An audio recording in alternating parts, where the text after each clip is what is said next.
Hello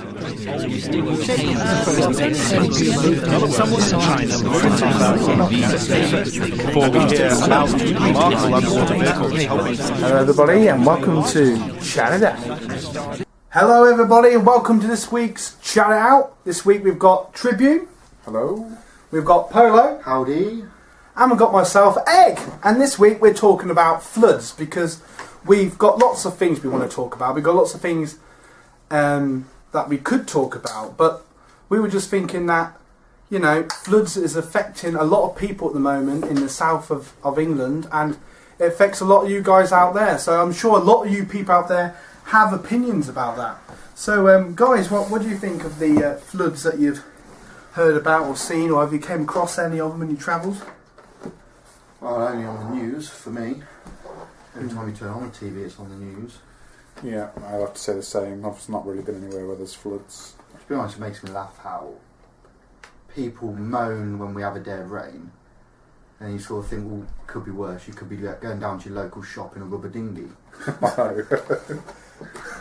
Get a grip. You know that would be fun. That is actually quite true. Do you see? My hair's going to get wet. Ooh. I saw a. Actually, I'm glad you mentioned. Actually, I actually saw a picture on Facebook of somebody in Newbold. I don't know if it was this year. Well, obviously not this year, but it was when the river. Oh, I know that. I saw the video. It was in, I'd say, like 99, 2000. When we had heavy rain, there was that guy going under the 11 Arches Bridge in a kayak. Yeah. And I just thought that was entertaining. My mum lives by the Avon and the River Avon, and that's constantly flooding. Maybe not quite as bad as other parts of the country, but half their garden is quite often in the water. So yeah, it's a bad time for people. I think when we went down south, it's been just over a month ago now. Yeah, we saw a bit of that. We went across one of the roads. We had to drive right in the middle, and apparently the road had been completely and utterly flooded.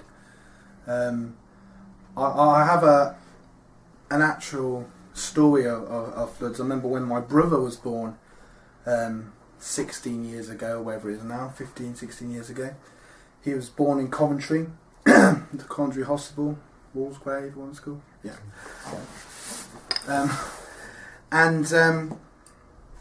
Anyway, when we were getting there, it was 98, so it would have been like the 98 floods. And they were some of the worst that we had round here. Yeah, it's probably like the time of the kayak. Yeah. And every road, no joke, every road we took was flooded, and it took us, I don't know, like 2 or 3 hours just to get to Coventry. It was ridiculous.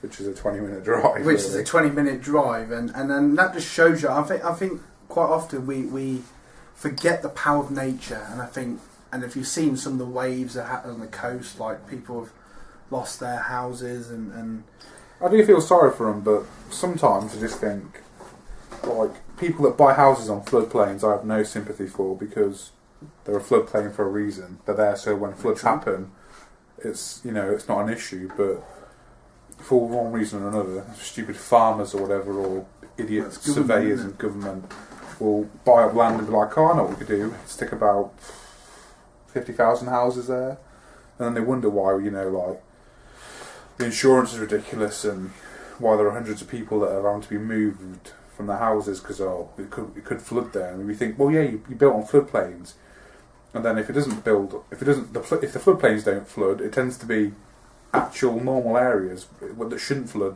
that should flood because of it, because they built up extra embankments and stuff. It's just ridiculous. It's like, I heard a new thing that they were thinking about.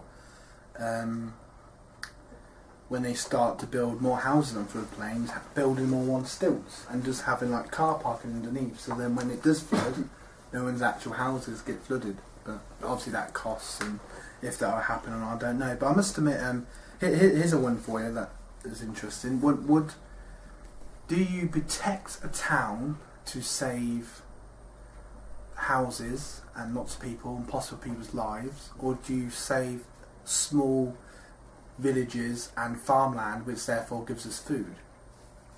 What balance? An interesting balance. The reason I mention this is because I saw it on what's that program called?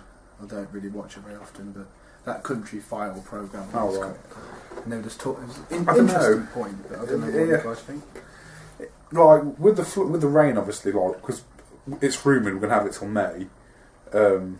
Not that the Met Office seems to know what it's talking about half the time, but like we are going to be so screwed when it comes to sort of like harvesting time and stuff because it's too wet and like obviously everything's flooded that we can't put crops into the ground. You know, because if you put it in too soon, it ends up rotting because it's too wet. So I think the economy is going to like. Food, obviously nowadays it's not so much an issue because you can buy overseas and stuff, but our personal economy, I feel sorry for the farmer and like the everyday allotment man because they're not going to be able to get half the stuff done because of the rain and stuff. And like, I don't know. Very true. I think as much as we need to save towns and stuff. I think these little isolated villages and farmlands are more important in the sense of, you know, you can go and live with a relative somewhere or something, as opposed to if you're stuck in a village, you know, which generally tends to have one or two shops. They're going to lose out on a lot of stuff. Like the food there'll be food shortages and water shortages, which because it have potentials for like, I don't know, mini rioting almost, because people like, it's the whole cliche, end of the world. Oh, we need to get as much food, tins, and water as we possibly can, and people tend to like. Not guess by, what's the term? Like scare by almost, like, because obviously there's a bit of rain. But I don't know. It's like people need to realise as well, like, we are losing land every year. England's slowly getting smaller. Yeah, the coast getting quite, you know what I mean? It's coming further and further in. Yeah, exactly. Do you know those people that had when they first moved in, say 20, 40 years ago, or Think about the house on the cliff with the garden, sort of. Yeah, that's what I think. There's so many of them where they when they bought their house, they had literally acres of land and a massive garden, and now they're literally feet away from a cliff. Well, look at Dover. That's slowly crumbling into the sea. That's supposed to be one of our iconic things of England, the White Cliffs of Dover, but they're all collapsing into the sea and getting further and further inland. Have you seen that guy who's barricaded himself in his home? Yeah. He was on the one show. He just built like a 5-foot wall of mud and sandbags. Everything else is just city, and he's just there, and he's just every day just topping up, and he's just not budging at all. And they went inside his house, and the only bit of damage that the war has managed to do is on the skirting board. It's probably about like less than a metre long. And he's just not budging. He's got like diggers there, he's got his dad there, he's got friends that just all just barricading him in. Oh, cool. He's just not budging. Talk about homes. It's a house that he's built from scratch.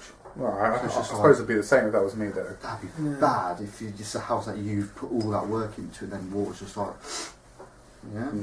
see ya. People seem to forget though as well is I don't care what anyone says. This is global warming.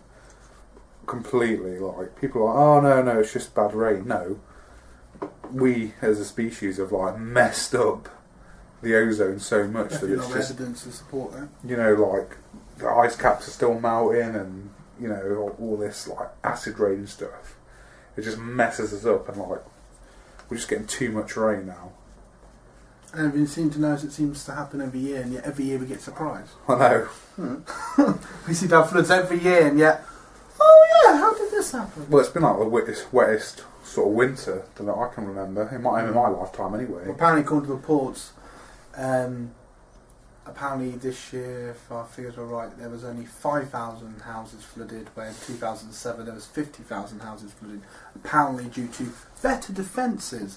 That say that to the poor people that have now got a metre of water in their house. Or sludge and sewage, isn't it? Because it all mixes in with it, so and it contaminates your house and stuff. And no, it's bad times.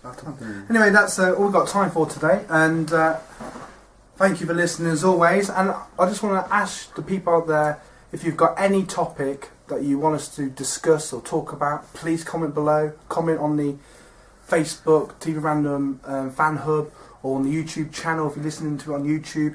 And more importantly, what are your views on the floods? What are your views on the floods in the south, and what do you think the government should do about it? What do you think anyone else should do about it? Or do you think there's nothing we can do about it? Please give your opinions below. It'll be very interesting. Thanks again for listening. Bye everybody. Let's all say goodbye to everybody. Bye. Bye everybody. Woohoo! Till next time. Bye.